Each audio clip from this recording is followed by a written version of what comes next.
Okay, let's unpack this. Imagine trying to keep a nation's economy afloat amidst, well, some of the toughest conditions imaginable. That's exactly what Ukraine is navigating right now. And they're doing it with significant international support, particularly from the IMF. Absolutely. It's a critical lifeline. Yeah, so we've taken a deep dive into a stack of recent reports, WSJ, Reuters, Interfax, the IMF's own stuff, even the Washington Post trying to piece together the latest financial picture. A lot of moving parts there. Definitely. Our mission today is to sort of pull out the most important nuggets, help you understand the complex financial cogs turning behind the scenes, what's up with crucial aid, and what it all means for the bigger picture. And it's so important to grasp these details, I think. It's key to appreciating the sheer resilience, but also the immense challenges Ukraine is facing. And it really shows the intricate global effort involved. Right. So let's start with the very latest news. Just last week, June 30th, 2025, the IMF Executive Board gave its stamp of approval. This was for the 8th review of Ukraine's $15.5 billion extended fund facility, the EFF program. The EFF. That's their main long-term support mechanism. Exactly. And this approval, it wasn't just a nod. It triggered an immediate $500 million disbursement to Ukraine. Straight away. Yeah, bringing the total IMF support under this specific program up to $10.6 billion now. That's a significant sum already. It is. And what's particularly notable here, I think, is that the IMF actually commended Ukraine, said they met all the performance targets. All of them, which in the middle of a war is, well, it's quite something. A significant achievement, no doubt. A huge achievement. And what's fascinating, alongside that praise, the IMF announced new benchmarks. So they're looking ahead. Okay, what kind of benchmarks? Well, they're focused on strengthening the financial infrastructure, the plumbing of the economy. Things like improving how assets are valued, modernizing their bond market, which is crucial for raising money later on. Makes sense. Building for the future, even now. Precisely. But at the same time, they showed some flexibility. They allowed extended deadlines for something as specific as appointing a new customs head. Ah, okay. So adapting to the reality on the ground. Exactly. It shows they understand the immense pressure they're under. It's not rigid. And on top of that, Ukraine actually requested a rephasing of repayments. Essentially shifting scheduled IMF draws around to better match its, evolving financial needs for 2025, adjusting the timing. Which just underlines how dynamic this all is. They have to be incredibly nimble. Totally. And that leads us perfectly to the bigger picture, right? Let's zoom out a bit. Yeah. This $15.5 billion EFF program, it runs from March 2023 all the way through 2027. But it's part of something even larger. The total international support expected for Ukraine is, well, it's staggering. Approximately $153 billion. It's an enormous figure. And if we connect this to the broader economy, the IMF is forecasting some growth for 2025, real GDP growth of maybe 2 to 3%. Okay, so some positive signs. Yes, but, and it's a big but, this projection comes with serious headwinds.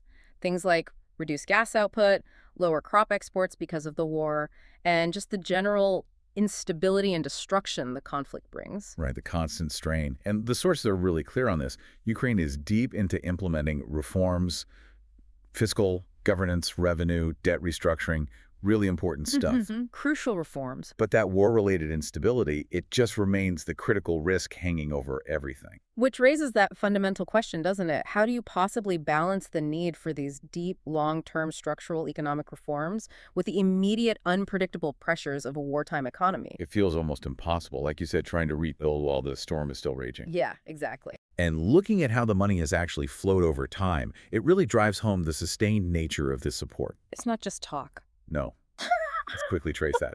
The fourth review, back in June 2024, that released $2.2 billion. Brought the total then to about $7.6 billion. Okay. Then, the fifth review, October 2024, another $1.1 billion. Pushed the total to around $8.7 billion. Right, steadily climbing. Then the seventh review, March 2025, added about $400 million, reaching roughly $10.1 billion. Got it. And like we just said, this latest eighth review in June 2025 added another $500 million. That brings the current running total to $10.6 billion, just under this specific IMF program. So yeah, consistent flow, a financial partnership, really. Absolutely. But amidst all this, a pretty serious financial hurdle has topped up. We need to talk about debt. Ah, yes, the warrants. Exactly. In May 2025, Ukraine actually defaulted on $2.6 billion of its GDP-linked warrants. Which are kind of unusual type of debt, right? Tied to economic growth. Yeah, precisely. Payments kick in if the economy does well. And crucially, these were excluded from earlier debt restructurings, so they were sort of sitting there as a potential problem. And the IMF has been very, very clear on this. Resolving this warrant issue is absolutely essential. It's necessary for Ukraine to keep getting IMF support, and it's vital for their overall debt sustainability. So it's a big deal. It really is. Think of the signal it sends to other lenders. It's a make or break point for this part of their financial future. It could impact borrowing costs down the line. Right. So now that this 8th review is cleared, Ukraine is gearing up to reopen talks with those warrant holders. With IMF guidance. With guidance from the IMF, yeah. The stakes are definitely high there. No question. Now, the IMF's help is vital, obviously. Okay. But it's not the whole story. It's not the only piece of the puzzle. Definitely not. The sources suggest Ukraine will actually need even more funding, possibly an extra $32 billion if the war drags on into late 2025. Exactly. And IMF projections show maybe about $2.7 billion of that could come from further IMF funding. But it'll need to be supplemented heavily by loans backed by the G7 countries. Okay. And what about other sources? Well, the big one everyone's watching is the G7's ERA loan program. That's the one potentially using frozen Russian assets. Right, the confiscated assets idea. Yeah. That could provide around $50 billion if, and it's still an if, it materializes fully. That's a genuine game changer for the funding picture. Huge potential impact. Absolutely. And then, of course, there's ongoing significant support from the EU through their macro-financial assistance loans, those big stability loans, and various bilateral efforts from individual European countries. So multi-layered effort. Very much so. It's also worth flagging some behind-the-scenes financial relief, too, something interesting. Oh. IMF internal cost relief measures.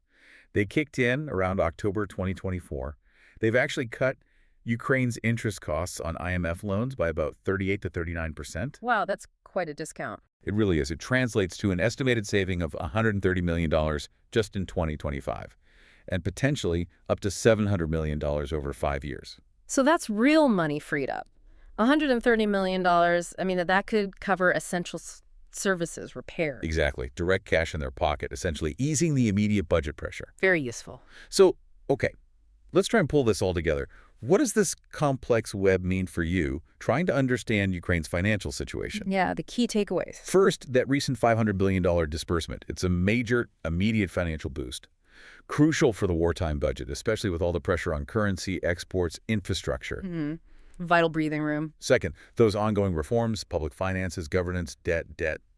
They aren't just suggestions. They're absolutely critical conditions for continued IMF support. Aid comes with responsibility. Conditions apply, definitely. Third, that debt situation, the GDP warrants, that remains a live risk. Resolving it is vital to avoid broader financial instability down the road. A key hurdle to watch. And finally, IMF funding alone, as important as it is, just won't be enough.